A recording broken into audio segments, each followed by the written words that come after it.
Que Dieu soit béni. Je ne sais pas ce que le Seigneur réserve pour nous. Mais je suis convaincu qu'en même temps que le monde va se dégrader de plus en plus, parce que la Bible nous l'annonce, je suis convaincu que l'Église de Jésus-Christ va connaître des temps forts dans l'onction du Saint-Esprit. C'est pour ça que les mardis, nous nous efforçons d'une manière particulière, spéciale, de chercher plus que jamais la troisième personne de la Trinité, c'est-à-dire la personne du Saint-Esprit. Mais ce matin, j'aimerais, avant d'ouvrir notre assemblée générale ordinaire, j'aimerais qu'ensemble nous puissions nous entretenir sur un thème qui nous est cher, c'est la foi. Pourquoi la foi ? Parce que nous ne sommes pas sans savoir que la foi fait partie des thèmes principaux de la vie du croyant. Quasiment, quand on feuillette la Bible, vous savez que dans la Bible, il y a 66 livres. Quand on feuillette les livres, il y a toujours une allusion à la foi dans les 66 livres, que ce soit du début de la Genèse jusqu'à l'Apocalypse. J'ai mis là sur mes notes quelques exemples. Par exemple, l'apôtre Paul qui compare la foi avec un bouclier. Et il invite les chrétiens, tels des soldats, à pouvoir s'équiper de ce bouclier afin, précise le livre d'Éphésiens au chapitre 6, afin d'éteindre tous les traits enflammés du malin. C'est aussi l'apôtre Jean qui, de son côté, rappelle aux croyants que la victoire qui triomphera de ce monde, c'est notre foi. La victoire qui va te permettre d'être plus que vainqueur face aux adversités de la vie, face aux tentations, aux séductions de ce monde, c'est ni plus ni moins notre foi. Jude aussi, de son côté, dans son livre, Jude, le frère de Jacques, invite le croyant à fonder sa vie sur sa très sainte foi. Et c'est une certitude, la foi est le fondement incontournable du chrétien, du croyant. Un chrétien qui n'a pas la foi, c'est juste impossible, vous êtes d'accord avec moi ? C'est une aberration, c'est un non-sens. La Bible déclare que la foi est vitale pour le croyant. C'est le livre d'Hébreux, d'ailleurs, qui le rappelle, Hébreux, chapitre 10, verset 38. Ne le cherchez pas, il est très court. « Et mon juste vivra par la foi ». Il y a d'autres versions qui disent « Mon juste vivra par sa foi ». Mais s'il se retire, mon âme ne prend pas plaisir en lui. Frères et sœurs, si nous désirons davantage l'approche de Dieu, et je crois que si vous êtes là, c'est parce que vous aimez Dieu. Et le simple fait d'être là, c'est une manifestation de votre foi en Dieu. Mais si nous voulons davantage l'approche de Dieu, il nous faut manifester la foi. Si nous voulons être agréables à Dieu, il nous faut manifester, frères et sœurs, la foi. Et là encore, le livre d'Hébreux le confirme. Hébreux chapitre 11 et le verset 6, il nous est dit, sans la foi, il est impossible de lui être agréable. Et il explique pourquoi. Car il faut que celui qui s'approche de Dieu, déjà croit que Dieu existe, premièrement, et puis aussi qu'il est le rémunérateur de ceux qui le cherchent. Pour être exaucé de nos prières, pour recevoir ses grâces et dons, il nous faut immanquablement la foi. On ne peut pas s'approcher de Dieu sans manifester la foi. On ne peut pas venir à Dieu avec notre propre raisonnement. Car comment comprendre un Dieu qui n'a ni commencement ni fin ? Et c'est pour ça, et je trouve ça extraordinaire, Dieu a cru bon dans son infinie sagesse, de mettre tous les hommes sur le même piédestal. Parce que la Bible dit que la foi a été départie dans nos cœurs, dans chacun des cœurs, même des païens, même des inconvertis. C'est juste une question d'activer ou de rester inactif, de laisser inactif cette foi au dedans de nous. Mais quand on l'a déclenchée, on peut véritablement s'approcher du Dieu vivant et vrai, du Dieu d'amour qui est capable de changer les temps et les circonstances. L'importance ou la valeur de la foi dans la vie du croyant, tout cela est signalé par, entre autres, ce que dit l'apôtre Paul dans Galates, chapitre 5, verset 6. Vous me connaissez, j'aime à citer certains passages. Je sais que certains prennent des notes. C'est pour que vous puissiez les relire tranquillement chez vous. Et ces paroles, c'est Dieu qui les place sur mon cœur. Et je crois qu'il y a comme des clés au travers des versets que nous donne la parole de Dieu. Galates, chapitre 5, verset 6. La Bible dit « Car en Jésus-Christ, ni la circoncision, ni l'incirconcision n'a de valeur. » Mais qu'est-ce qui est important ? Qu'est-ce qui a de la valeur en Jésus-Christ ? La foi qui est agissante par l'amour.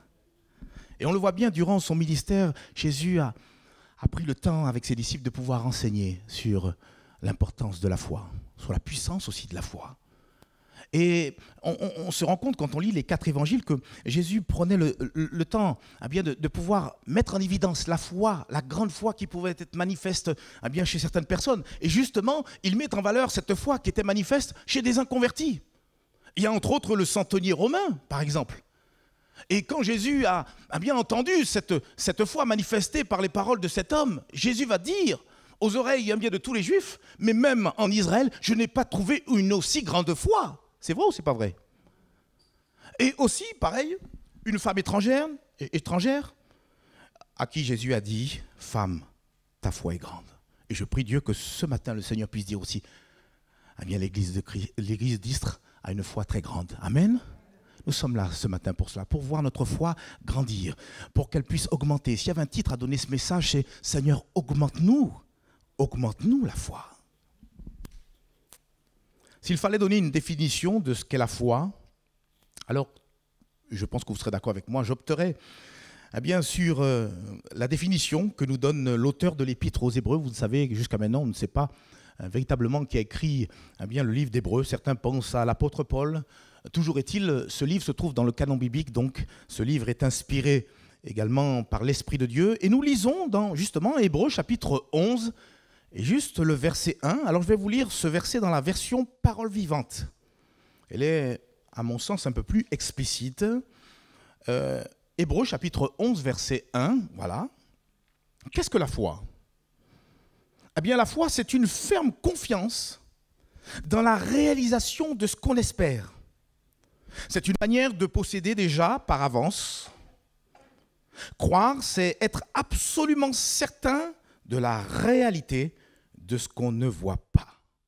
Et finalement, par voie de conséquence, croire en Dieu ou placer notre confiance en Dieu, eh bien, c'est ni plus ni moins croire en l'existence d'un Dieu qui pourtant est invisible. Est-ce qu'on voit Dieu? Pourtant, on est sûr que Dieu est bien réel et mieux encore qu'il est devenu notre Père. Amen. C'est ça, croire en l'existence d'un Dieu, croire en ce qu'il est et aussi croire en ce que Dieu dit et ce que Dieu promet. Une autre définition que j'aime beaucoup concernant qu'est-ce que la foi, et surtout en particulier la foi en Dieu. Regardez Hébreux chapitre 11, verset 11. Alors on descend 10 versets plus bas et nous lisons « C'est par la foi que Sarah elle-même, malgré son âge avancé, fut rendue capable d'avoir une postérité. » Et la deuxième partie de ce verset dit « Parce qu'elle crut à la fidélité de celui qui avait fait la promesse. » Si vous cherchez une des définitions, il y en a plusieurs, de la foi, eh bien la deuxième partie de ce verset peut répondre à cela. Le fait de croire, c'est croire en Dieu, c'est croire à la fidélité de celui qui a fait la promesse. Je crois en Dieu.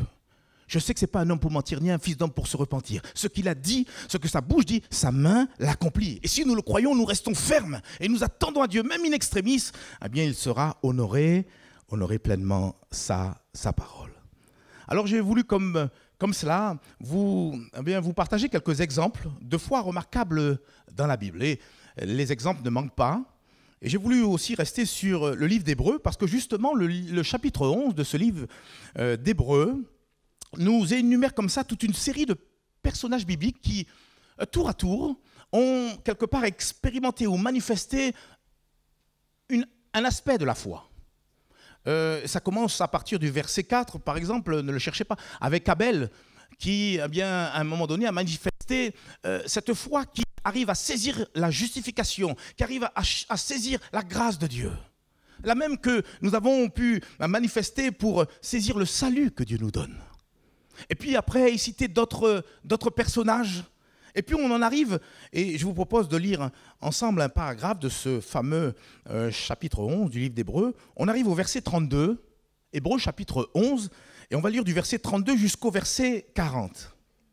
Je ne serai pas trop long ce matin, et pour cause, nous avons cette assemblée générale, mais regardez déjà avec moi, Hébreux chapitre 11, verset 32 à 40. Et que dirais-je encore ? Car le temps me manquerait pour parler de Gédéon, de Barak, de Samson, de Jephthé, de David, de Samuel et des prophètes, qui, par quoi?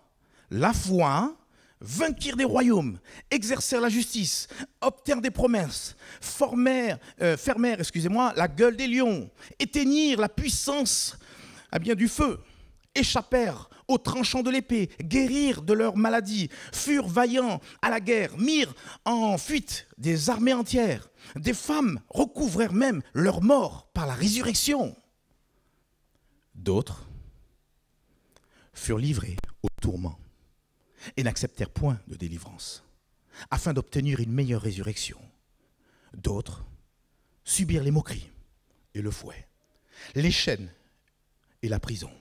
Ils furent comme lapidés, sciés, torturés. Ils moururent tués par l'épée.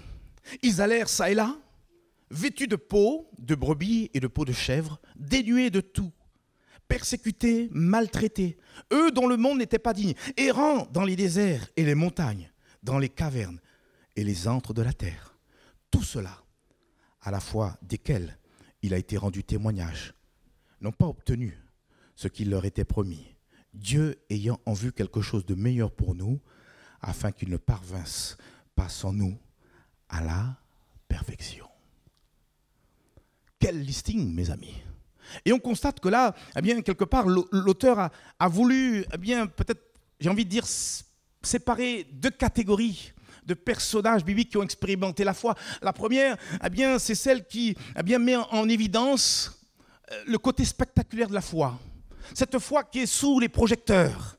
Cette foi qui nous permet, par exemple, de remporter des victoires, on l'a lu, fermer la gueule des lions, ah ça nous intéresse, ça. Guérir les malades et même voir les morts ressuscités. Et j'ai envie de dire que tout cela, c'est ni plus ni moins, si on pouvait comparer la foi à un iceberg, la partie visible de l'iceberg.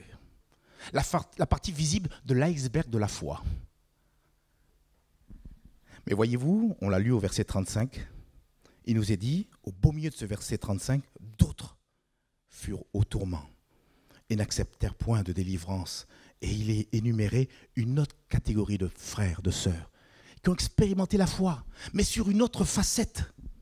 J'ai envie de dire, cette fois-ci, c'est la partie cachée de l'iceberg de la foi.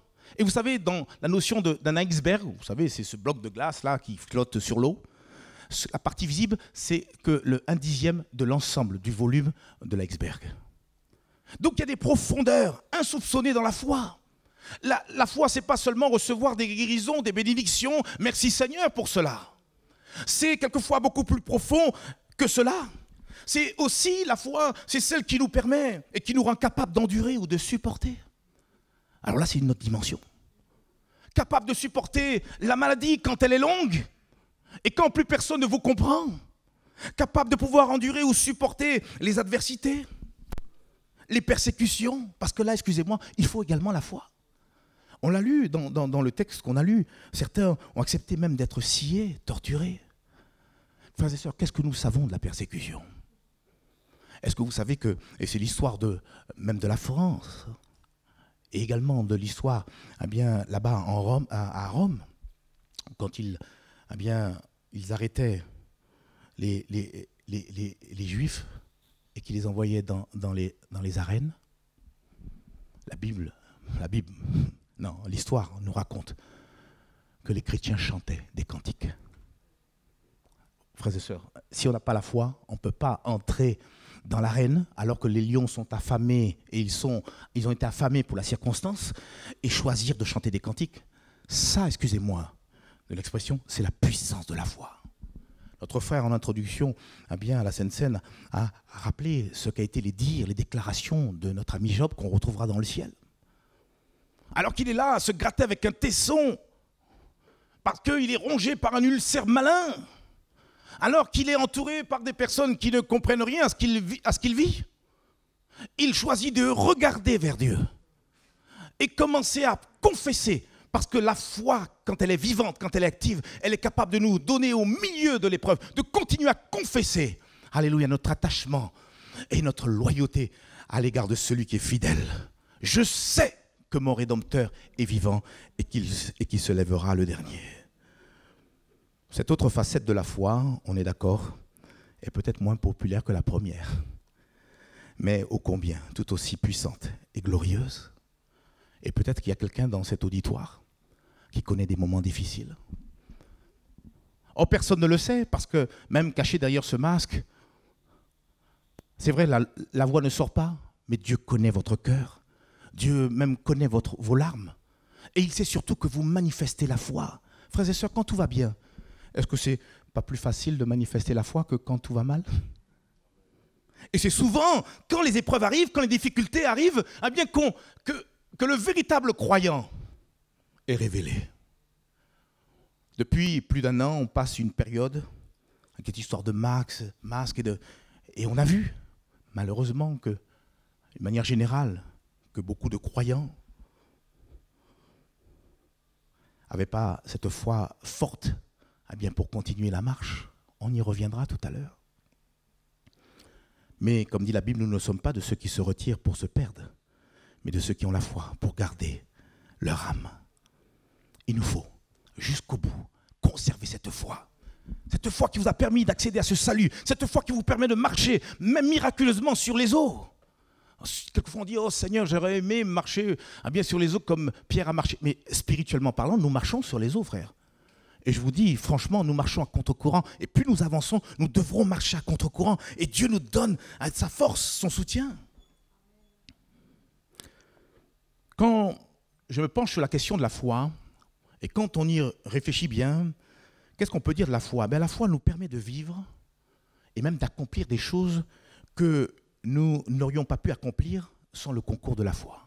Vous êtes d'accord avec moi ou pas, frères et sœurs? La foi nous donne la capacité de vivre l'impossible. Et je voudrais juste vous donner un exemple parmi tant d'autres. À un moment donné, Jésus qui enseigne ses disciples, et il a passé un bon bout de ses 3 ans et demi de ministère à enseigner ses disciples. Et la Bible nous dit dans Luc chapitre 17, versets 3 à 5, regardez cet échange qui a lieu entre Jésus et ses apôtres. Luc chapitre 17, verset 3, « Prenez garde à vous-même ». Je vous laisse un petit peu le temps de chercher. Mais ma foi, vous l'avez devant vos yeux et derrière mon dos. « Prenez garde à vous-même, si ton frère a péché, reprends-le, et s'il se repent, pardonne-lui. » Verset 4. Et Jésus insiste et dit, « Et s'il a péché contre toi 7 fois dans un jour, et que 7 fois il revienne à toi, disant, je me repens, tu lui pardonneras. » Et je vois à ce moment-là le visage et surtout les sourcils froncés des apôtres. 7 fois quand même. Verset 5. Les apôtres dirent au Seigneur, « Mais Seigneur, augmente-nous la foi. » Et cette parole, cette prière, elle est sous-entendue de tellement de choses. Seigneur, tu nous dis des choses qu'on veut mettre en pratique, mais humainement parlant, ce sera très difficile. Seigneur, que mon frère m'offense 1 fois. Déjà, c'est pas normal. 2 fois. Mais 7 fois. S'il te plaît, Seigneur, augmente-nous la foi. Vous voyez, juste pour imaginer que, effectivement, la foi nous permet de passer à cet autre cap. Pour vivre la parole de Dieu, si on n'a pas la foi, c'est impossible. Si on reste charnel, si on reste avec nos émotions, nos sentiments, jamais nous mettrons en pratique la parole de Dieu. Mais si par la foi, alléluia, nous saisissons les commandements de Dieu, frères et sœurs, nous allons nous-mêmes être surpris, alléluia, des attitudes, des comportements que nous pourrions avoir en Jésus-Christ. Nous allons vivre l'extraordinaire. Oui, Seigneur, augmente-nous la foi. Et puis on est étonné pour la réponse du Seigneur. Allons un peu plus loin, Luc chapitre 17 et juste le verset suivant, le verset 6. Et le Seigneur dit, « Mais écoutez-moi mes amis, si vous aviez de la foi comme un grain de sénévé. » Vous savez ce que c'est qu'un grain de sénévé? C'est le petit grain de moutarde. On dit que c'est l'une des plus petites semences, si ce n'est pas la plus petite semence qui existe sur terre. C'est à peine visible. Et Jésus qui dit, si vous aviez de la foi comme un grain de sénévé, vous diriez, par exemple, à ce sycomore, il y avait un sycomore certainement à côté, vous diriez à ce sycomore, déracine-toi et plante-toi dans la mer, et alors, il vous obéirait. Et Jésus était en train d'expliquer à ses apôtres que, vous savez, en matière de foi, c'est pas tant de chercher à demander à Dieu, Seigneur, augmente ma foi, dans le sens, augmente la quantité de ma foi. Mais c'est plutôt, regarder au Seigneur et dire, mais Seigneur, augmente la qualité de ma foi. Parce que la foi, c'est soit on l'a ou on ne l'a pas. C'est soit elle est faible, par contre oui, elle peut être faible cette foi. Soit elle est faible ou soit elle est forte. Soit elle est puissante, ou soit elle est atrophiée quelquefois. Soit elle est active ou inactive. Parce que même avec un petit grain de sénévé, on est capable de faire des choses miraculeuses. Il y a un autre passage dans la Bible, je crois qu'on le retrouvera tout à l'heure, où Jésus va donner un autre exemple. Il a dit, si vous aviez la foi comme un grain de sénévé, vous diriez à cette montagne, déplace-toi et va te jeter dans la mer, et cette montagne le ferait. Vous voyez, ce n'est pas une question de quantité de foi, mais plutôt de qualité. Alors mon frère, ma sœur, ta foi est-elle faible ou forte? Est-elle puissante ou est-elle avilie? Souvent, on remarque Jésus a fait le reproche de la médiocrité de la foi de ses disciples. Peut-être même quelquefois l'absence de leur foi. Quelquefois, on peut mettre notre foi en berne. On peut la désactiver. On peut désactiver la foi. À un moment donné, Jésus a posé la question à ses disciples, alors qu'ils étaient ballottés au beau milieu de cette tempête sur le lac de Galilée. Mais où est votre foi? À un autre endroit, Jésus va parler à ses disciples et va leur dire « gens de peu de foi ». Il va s'adresser aussi à la foule en disant « race incrédule ». Alors à cet effet, oui, ce matin, on est en droit de dire « Seigneur, augmente-nous la foi ». Seigneur, augmente ma foi, afin que, quand les jours mauvais arrivent, je puisse rester inébranlable. Seigneur, ce matin, augmente ma foi pour que, je puisse voir la gloire de Dieu. Frères et sœurs, la gloire de Dieu va venir. C'est indéniable. Vous savez, ce n'est pas le corona, ce n'est pas les adversités, c'est encore moins le diable, qui va empêcher le Seigneur de sauver même la dernière brebis qui doit, alléluia, entrer dans la bergerie. Alors ce matin, on a besoin de dire, Seigneur, augmente ma foi pour que je sois de ceux et de celles que tu vas lever, car Dieu va lever une armée, des hommes, des femmes, des jeunes gens, des jeunes filles, des enfants même. Et je l'ai dit mardi soir pour ceux qui étaient là, même des ados vont se lever et vont vivre des choses extraordinaires. Seigneur, augmente-nous la foi pour recevoir tes grâces et tes dons. Seigneur, augmente-nous la foi pour rester fidèles, parce que ne nous flattons pas, frères et sœurs. Si nous sommes debout, c'est parce qu'il y a la grâce de Dieu, certes, comme on l'a chanté, mais c'est parce que Dieu a prié pour nous, pour que notre foi ne défaille point. Oui, pour que notre foi ne défaille point. Jésus va dire à un de ses disciples, en particulier, mais aussi à ses disciples en général, Satan vous a criblé pour vous a réclamé pour vous cribler comme le froment. Mais il va rajouter, mais j'ai prié pour toi afin que ta foi ne défaille point. Et je crois qu'encore aujourd'hui, Jésus intercède pour son Église. Et c'est vrai, comme on l'a entendu au travers d'un don spirituel, on n'a pas le droit de dire que le Seigneur nous a abandonnés. Mon frère, ma soeur, tu es là ce matin. C'est vrai que tu n'as pas pu chanter, tu n'as pas pu, parce que ton esprit est ailleurs, tu es là pris dans tes épreuves. Mais je peux te dire que le Seigneur continue à prier pour toi. Parce qu'il est plein d'amour, plein de bonté. Alléluia, à ton égard. Alors je voudrais terminer juste en nous posant une question très pratique. On vient de formuler la prière, Seigneur, augmente-nous la foi. Mais on pourrait se poser encore cette question, mais Seigneur, finalement, comment augmenter cette foi? Parce que vous l'avez compris, prier Dieu, dire Seigneur, augmente-nous la foi, c'est une chose, et Dieu entend cette prière, Dieu reçoit cette prière, elle est légitime, j'ai envie de dire même d'actualité, pertinente. Mais à côté de ça, je pense qu'il y a une part qui nous incombe, bien qu'elle soit infime, mais on a quand même une part. Et j'ai voulu, peut-être nous répondre à cette question, comment augmenter notre foi? Ça me concerne aussi. Juste 2 points, très rapidement. La première, il n'y a pas plus simple que cela. Mais j'ai l'impression que le Seigneur, il a tendance à nous ramener vers les choses simples. Avez-vous entendu ce que, il me semble, Salomon a dit? Dieu a créé l'homme droit, mais il a cherché plein de détours. Comment on a l'art et la manière de compliquer les choses. Alors Jésus nous ramène vers des choses simples. Et souvent, dans ses discours, il disait à la foule qu'il interrogeait sur pas mal de choses. Il leur posait la question, mais qu'en était-il au commencement? Donc il nous ramène toujours à ce qui est originel, à ce qui est simple. Parce que quand Dieu a créé, tout ce qu'il a créé était beau, simple, profond en même temps. Et une première réponse, donc comment augmenter notre foi? Frères et sœurs, en lisant et en méditant la parole de Dieu. C'est un scoop ça? Faut-il faire un séminaire pour cela? En lisant et en méditant la parole de Dieu. Romains, chapitre 10, verset 17, nous donne la raison de ce premier point. La Bible est claire. L'apôtre Paul, la Bible nous dit, a visité même le 3e ciel. Il a reçu des révélations en direct. Il n'est pas passé par une école biblique, mais dans la présence de Dieu, Dieu lui a apporté des révélations. Et il déclare que la foi, puisqu'il est question du thème de la foi ce matin, la foi vient de ce qu'on entend, et ce qu'on entend vient de la parole de Christ. Ce matin, potentiellement, nous avons tous la possibilité d'augmenter notre foi au travers de l'écoute de la parole de Dieu. C'est pour ça que Jésus a dit, prenez garde de la manière d'écouter. Prenez garde de la manière d'écouter. Mais je voudrais dire, potentiellement, chaque jour, nous avons la possibilité de voir notre foi augmenter, eh bien, en nous mettant en contact avec la parole de Dieu. Et pas seulement la lire, mais plonger nos regards dans la parole de Dieu, afin que cette parole puisse se fortifier, puisse susciter cette foi, puisse réellement l'activer et la rendre intense, la rendre puissante.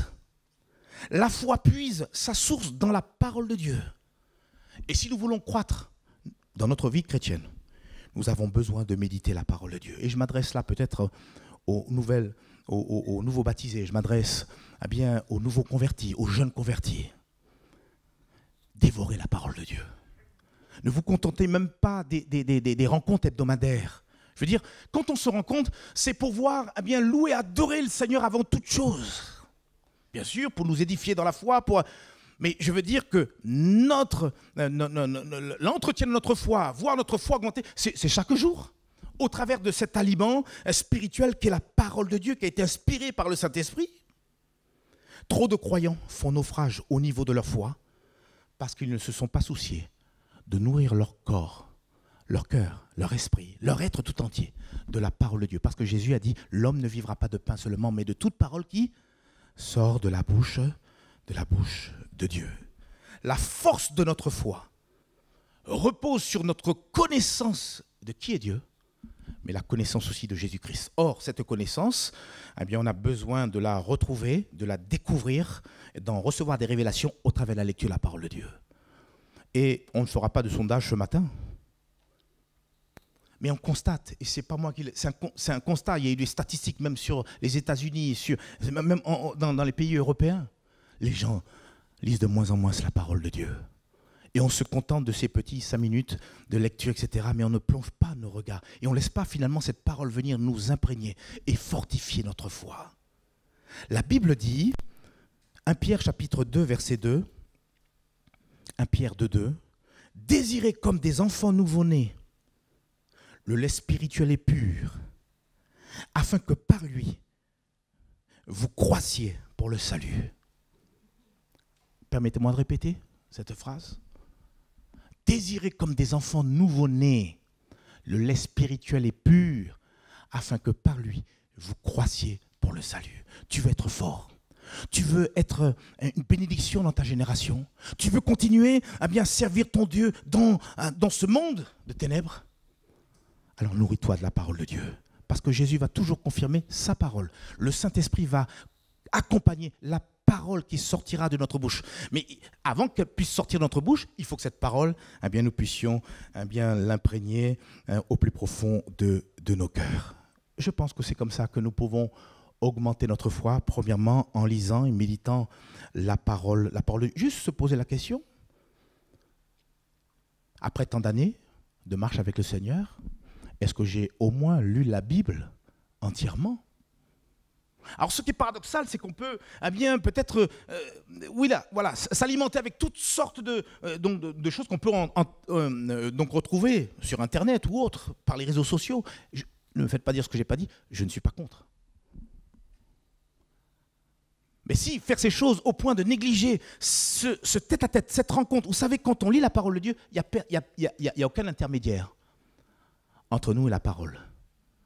Il n'y a qu'un seul pédagogue, le Saint-Esprit derrière nous et dans notre cœur et qui nous révèle, qui nous parle directement. On a besoin de revenir à la parole de Dieu et redécouvrir des promesses qui vont vous permettre. Il y a eu des moments où, effectivement, lorsqu'on lit un passage, le passage qu'on a lu, aussi court soit-il, on le retrouve dans notre journée. Parce que Dieu, dans sa providence, savait déjà ce qu'on allait affronter. Et il veut qu'on soit armé. C'est pas pour rien qu'il ait parlé de l'épée de l'esprit. Alors il est parlé tout à l'heure du bouclier de la foi, oui, mais l'épée de l'esprit. Et nos chrétiens, après avoir passé par les eaux du baptême, finissent par être des chrétiens languissants, affaiblis. Le moindre souffle, la moindre tempête, il n'y a plus rien, il n'y a plus personne, parce qu'ils n'ont pas su affermir les bases de leur vie chrétienne.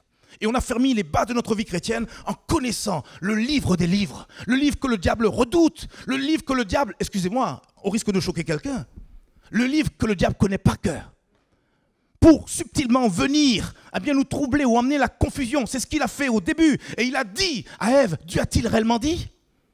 Il a même osé devant le Fils de Dieu dire, il est écrit. Et il a cité le psaume 91 entre-temps. Frères et sœurs, pour venir avec assurance devant le diable et devant la puissance des ténèbres, si nous ne connaissons pas la parole de Dieu, nous partons déjà dans la défaite. Et là aussi, ce n'est pas une question de taille, parce que Goliath avait près de 3 mètres de hauteur, mais il y avait un petit jeune homme qui lui serrait la parole de Dieu dans son cœur, le jeune David.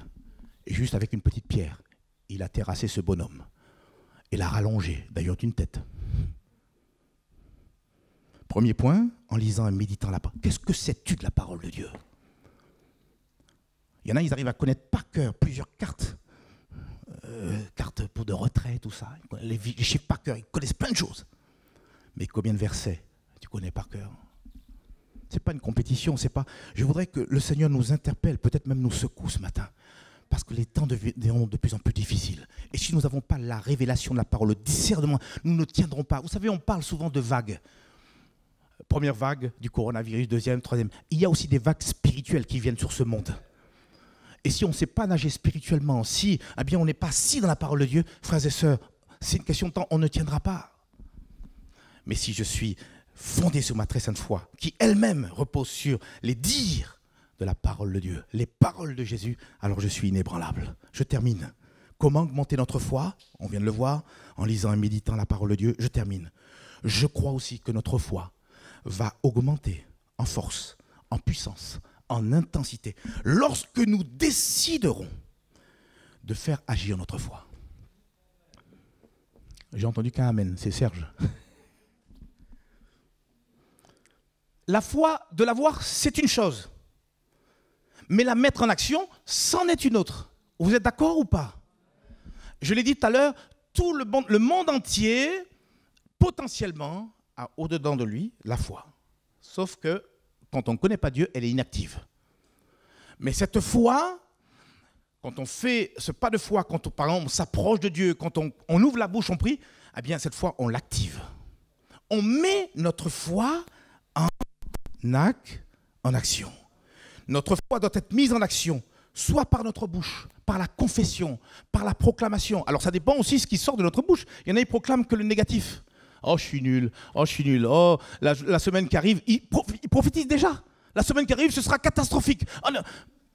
Pourquoi tu proclamerais pas les promesses que Dieu t'a laissées? Et voici, je suis avec vous tous les jours jusqu'à la fin du monde. Il a dit aussi, Deutéronome 28, je ferai de toi la tête et non la queue. Qu'a-t-il dit? Il y a tellement de choses. Et la Bible dit, le Saint-Esprit nous rappellera tout ce que le Seigneur Jésus a dit. Et on a besoin encore et encore de laisser le Saint-Esprit nous imprégner de cette parole. C'est pour ça qu'on le recherche mardi après mardi. Je bénis le Seigneur, mardi dernier, on était 47 frères et sœurs ici en ce lieu. Mais je me moque du nombre. On serait 2, frères et sœurs. Si de tout notre cœur on cherche Dieu, Dieu va remplir nos cœurs pour avoir la vraie vision à lieu des choses, pour avancer et avancer et avancer. Par notre bouche, nous pouvons mettre notre foi en action, par nos actions, par nos choix, par nos attitudes. En fait, la foi est semblable à un muscle qui a besoin d'être travaillé, exercé. Je peux montrer des gros biceps, mais si je ne m'exerce pas aux pompes, quand j'aurais fait 2 pompes, je serais déjà fatigué. Mais à force de m'exercer, le muscle va être exercé. Et après, je pourrais en faire 100, même en sifflant. Et c'est pareil sur le plan spirituel. Travailler ma foi par la prière. Toutes les fois où j'ouvre la bouche, j'ai dit tout à l'heure, le simple fait de venir, c'est un acte de foi que vous avez posé. Et c'est ce qui vous différencie peut-être de la personne qui a la possibilité de faire cet acte de foi et qui ne le fait pas. La question donc de la foi, de mettre sa foi en action, c'est une question de choix. Et la vie de l'être humain, c'est une question de choix. Tout est une question de choix. À part peut-être notre naissance et notre mort, tout le reste est une question de choix. Et je choisis, nous avons un jour choisi de faire confiance en ce Dieu qui nous transcendait, qui nous dépassait. Faire le choix d'ouvrir la bouche et de prier, le choix de pouvoir le suivre, le choix de pouvoir passer par l'eau du baptême, le choix de pouvoir venir, le choix de pouvoir venir malgré les masques. Et tout ça, c'est des actes de foi, la méditation et la pratique de la parole. Le fait, donc, comme j'ai dit, de venir, oui, eh bien, dans la maison de Dieu. 2 Corinthiens, chapitre 4, verset 13. Un verset que j'aime beaucoup. Quand je l'ai lu la première fois, j'ai dit, mais il y a quelque chose là. C'est l'apôtre Paul encore qui parle. 2 Corinthiens, chapitre 4, verset 13. Il dit, et comme nous avons le même esprit de foi, et je prie Dieu qu'il y ait un esprit de foi qui s'empare de nous. Si nous voulons voir des miracles, des prodiges parmi nous, il faut qu'il y ait cet esprit de foi qui nous anime, frères et sœurs. Nous croyons. Pas commencer à dire, et si ça ne marche pas? Et si ça... Chassons ces doutes. Et croyons. Un esprit de foi qui est exprimé d'ailleurs dans cette parole de l'Écriture. J'ai cru, c'est pourquoi j'ai parlé. Il y a une relation de cause à effet. Parce que j'ai la foi, alors cette foi, je la mets en action. Et comment je le fais? Je le fais en parlant, en proclamant, en confessant. Et il rajoute, nous aussi nous croyons, et c'est pour cela eh bien, que nous parlons. Mon frère, ma soeur, ce matin, il nous faut ouvrir la bouche. Et c'est paradoxal. Comment le faire avec des masques? Mais c'est tout à fait possible. Amen. J'ai entendu des prières excellentes ce matin, des dons spirituels. Par la foi, on est capable eh bien, de pouvoir transcender même les épreuves, les difficultés, les adversités qui pourraient se placer devant nous. Notre foi doit toujours engendrer des actions ou des réactions de notre part. Et ces actions ou ces réactions vont non seulement développer notre foi, mais aussi la rendre efficace et puissante. Alors que dire en conclusion? Nous n'aurons jamais de cesse de rappeler l'importance de la foi dans la vie du croyant. Elle est quasi omniprésente. La foi nous permet de recevoir de Dieu ses dons et ses grâces. Et toi qui désires être baptisé dans le Saint-Esprit, crois-le de tout ton cœur. La Bible nous a laissé des promesses dans le livre des Actes des Apôtres. Il a dit, cette promesse, elle est pour vous, pour vos enfants, et en aussi grand nombre que Dieu les appellera. Donc cette promesse, elle est pour toi. Crois-le. La foi est aussi capable de nous faire expérimenter l'impossible, je l'ai dit. Et justement, Jésus a dit à ses disciples, ne le cherchez pas. Matthieu chapitre 17, verset 20, la deuxième partie de ce verset, il dit, je vous le dis en vérité, si vous aviez de la foi comme un grain de sénévé. On retrouve notre fameux grain de moutarde. Si vous aviez de la foi comme un grain de sénévé, vous diriez à cette montagne, transporte-toi d'ici là, et elle se transporterait. Et il rajoute, et c'est ça qui est puissant, et qui nous montre que la foi que Dieu a placée dans notre cœur, qui met à notre disposition, est puissante. Rien ne vous serait impossible. On pourrait le répéter ensemble? Rien ne vous serait impossible. Rien ne vous serait impossible. C'est pourquoi ce matin, on a besoin de demander au Seigneur qu'il augmente notre foi. Pas forcément en quantité, mais on l'a compris, en qualité. Une foi beaucoup plus forte, beaucoup plus intense, beaucoup plus puissante. Et à cet effet, Paul nous rappelle qu'on peut bien contribuer à ce que notre foi soit augmentée bien en lisant, en méditant la parole de Dieu. Et puis aussi, bien notre foi, bien sûr, se développera en qualité et en puissance si nous la manifestons à travers d'actes concrets. Et j'ai parlé d'attitude. La foi, elle peut être manifeste par une attitude. Job a eu une attitude dans son épreuve et qui lui a permis par la suite de recevoir le double de tout ce qu'il avait perdu. Moi, j'ai vu des personnes, et je vous ai déjà parlé d'une femme qui était là à l'article de la mort. Et quand on allait la voir pour l'encourager, frères et sœurs, c'est elle qui nous encourageait, émue. Et quand elle allait faire sa chimio, etc., c'est elle qui parlait du Seigneur, une personne déjà bien avancée. Mais il y avait cette sérénité, même le corps médicinal, même les infirmières disaient, mais cette femme, elle rayonne de cette paix. Elle a manifesté la paix, pourquoi? Parce que, elle était remplie de cet esprit de foi. Elle a mis sa foi en action. Et certainement, elle connaissait qui était son Dieu. Que Dieu nous fasse grâce et qu'il voit cette église d'Istre grandir dans la foi et que nous puissions voir la gloire de Dieu. Regardez ce que dit l'apôtre Paul, et on termine par ce verset, et puis après nous prierons. 2 Thessaloniciens, chapitre 1 et le verset 3. Nous devons à votre sujet, frères, rendre continuellement grâce à Dieu, comme cela est juste. Pourquoi? Ah bien parce que votre foi fait de grands progrès. Et que l'amour, et je précise l'amour de Dieu, de chacun de vous, tous à l'égard des autres, augmente de plus en plus. Que ces deux éléments puissent grandir parmi nous, l'amour. Parce que de toute façon, on l'a lu tout à l'heure, la foi est agissante par l'amour. Donc c'est intimement lié. La seule chose qui les différencie, les deux, c'est qu'à un moment donné, quand Christ reviendra, la foi sera terminée. Parce qu'il n'y aura plus besoin de croire, puisqu'on verra Jésus. Par contre, l'amour perdurera. Que Dieu nous fasse comprendre ces choses et que Dieu nous donne à pouvoir vivre ces choses. Frères et sœurs, oui, notre cri encore ce matin aux oreilles du Seigneur. Seigneur, augmente-nous la foi. Prions ensemble le Seigneur. Seigneur, nous voici devant toi. Et qui est juste, qui est parfait, qui est arrivé. Seigneur, c'est ta grâce qui nous tient. Nous l'avons chanté. Mais Seigneur, mon Dieu, par la foi, tu nous aides à marcher, comme Enoch a marché 300 ans. Et puis parce qu'il t'a plu, il t'a été agréable, tu l'as pris, tu l'as ravi. Un jour, nous partirons. Et ton heure, alléluia, sera la nôtre. Que nous vivions, que nous mourions, nous sommes à toi. Et Seigneur Père, nous sommes les plus heureux des hommes parce que le meilleur est encore à venir. Mais chaque jour qui passe, nous te demandons, Seigneur, que cette foi puisse grandir, puisse, Seigneur, augmenter, Seigneur, en qualité, en intensité. Que notre foi soit manifeste, que ce ne soit pas que des paroles, mais que, Seigneur, cette foi soit traduite par des actions, par des faits. Et que, Seigneur, en retour, ta gloire soit manifeste parmi nous.